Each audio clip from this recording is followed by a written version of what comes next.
이 정도? 야야라, 뭐 그래 비싸다니. 아유, 아까 잠깐 사진상에서 나왔던 걸 봤을 때는 그냥 뽑아버리고 말지. 1,000만 원 단위가 나왔을 거야 아마.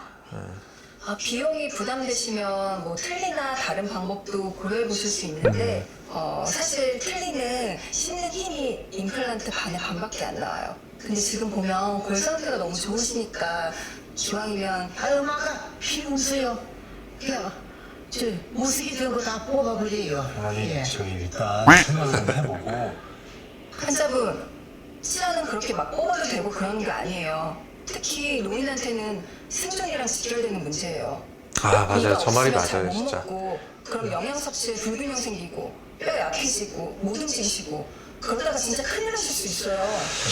아 저게 저 최근에도 저 그런 환자분들이 계속 오세요. 예를 들면 아 나는 뭐 아프지 않으니까 그냥 지내다가 뭐 그냥 나중에 아프면 빼죠 뭐 이런 분들이 있는데 그 마음이 이해가 안 가는 건 아니에요. 그리고 뭐 어떤 뭐 치과 진료에 대한 뭐 이해가 저희하고 좀 다를 수도 있고, 근데 아플 때까지 방치하다가 나중에 문제 생기면은 뭐 어떻게든 되겠지라고 하면은 뭐랄까요, 감당해야 될 것들이 너무 커져요.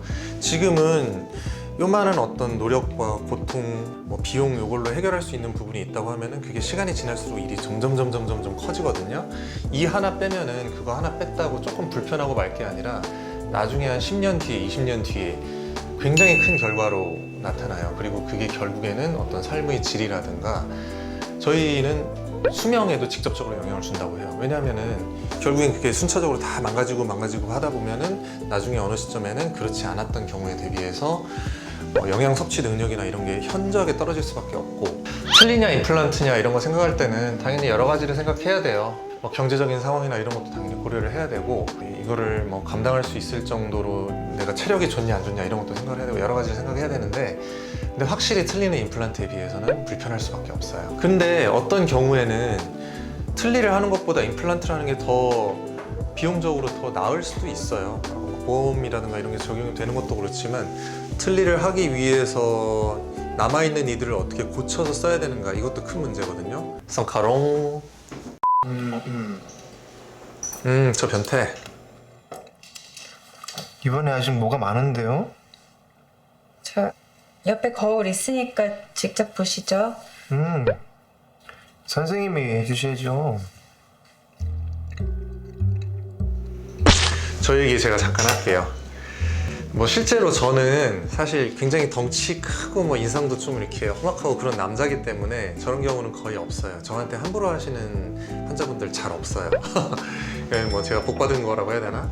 제 예전에 좀 같이 일했던 치과에서 이런 경험이 있어요. 환자가 한 분이 오셨는데 이제 쌤들끼리 막 전화를 돌리고 막 수덕수덕 하는 거예요. 그래서 왜 그러냐라고 물어봤는데 그 환자가 치과에 전화를 해가지고 여기저기 전화해서 거기 혹시 여자 의사 선생님만 계시는 날이냐 아니냐, 그 선생님 오늘 계시냐 안 계시냐 그거를 물어보고 나서 그렇다고 하는 데만 골라서 다니면서 좀 이렇게 좀 안 좋은 행동을 하셨던 분도 있더라고요. 아 근데 홍 반장 서울대 나왔다며? 그럼 또 어떻게 들었대?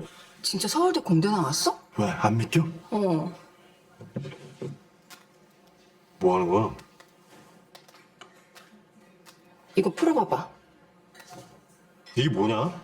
수능 기출 문제야. 혹시 학력 위주 아닐까 싶어서.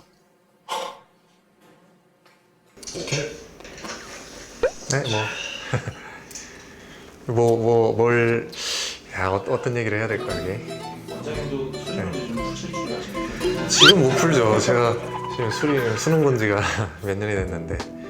근데 옛날에는 뭐 공부 잘했죠. 공부 잘했고, 이게 시대별로 뭐 다 아시겠지만, 뭐 의과대학은 그래도 이렇게 인기가 이렇게 막 이렇게 떨어지고 막 그런 일이 잘 없는데, 치과는 조금은 인기가 좀 높았다가 낮았다가 그럴 때도 있어요. 어쩔 때는 뭐 의과대학보다 훨씬 더 높았다가, 어쩔 때는 치과대학 뭐 이런 인기 좀 이렇게 많이 떨어졌다가 이러기도 하는데, 저 때는 그래도 인기가 많을 때 공부 잘 했었으니까 저도 그때 들어갔었죠. 크라운을 안 하시고 신경치료까지만 받으신다고요? 예. 왜요? 예? 아니 지금 이런 요구하는 환자분이 체육관이 아, 저 부분 얘기 좀 할게요. 저게 이제 신경치료가 뭔지를 떠나서 신경치료를 하고 나서는 일을 보통 이제 씌우는데 신경치료까지는 이제 보험이 되는 그 아까 얘기했던 보험이 되는 영역의 치료인 거고 그 위에 크라운으로 씌운다라고 하는 거는 이제 비보험 영역인데 그래서 신경치료를 하는 거는 오실 때마다 한 만 얼마 뭐 이 정도 내면서 하는데 나중에 씌울 때 이제 그때 몇십만 원이 들어가는 거거든요. 근데 저런 케이스가 있어요.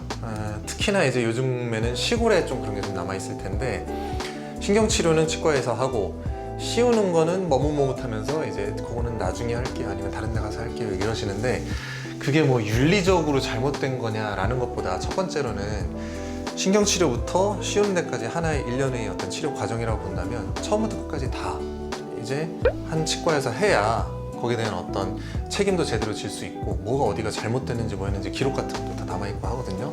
그래서 치료를 잘 받고 마무리하기 위해서는 반드시 처음 치료했던 치과에서 끝까지 마무리하는 게 맞는 건데 간혹 그러지 못할 수도 있잖아요. 뭐 중간에 뭐 치과를 이동을 해야 된다거나.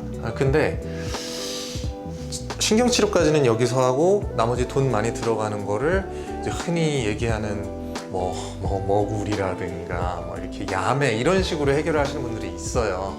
치과나 이런 의료기관이 정식으로 이제 치료할 수 있는 의료기관이 아니라 그런 것들을 그냥 기술적으로 하실 수 있는 분들한테 하는 거.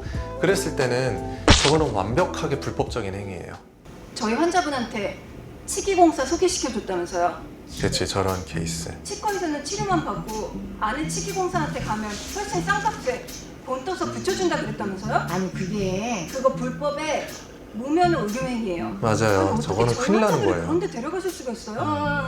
지금 집에 가야 돼? 아 맞아요 저 이거 그래 어른들끼리 얘기 좀 할게. 라식 수술 같은 거를 의사가 아닌 사람한테 하면 안 되는 거잖아요. 그렇게 생각하면은 굉장히 위험한 거죠. 성카롱. 예, 지금까지 갯마을 차차차 보면서 이제 치과 의사로서의 어떤 뭐 스토리를 좀 내봤는데, 근데 치과 의사를 소재로 하는 드라마가 있었는지 잘 모르겠어요. 제가 좀 드라마를 많이 보는 편은 아니라서. 근데 갯마을 차차차 보니까 너무 이제 저한테 친숙한 용어라든가 내용도 많고 해서 저도 이번 영상을 준비하면서 꽤 재밌었던 것 같아요.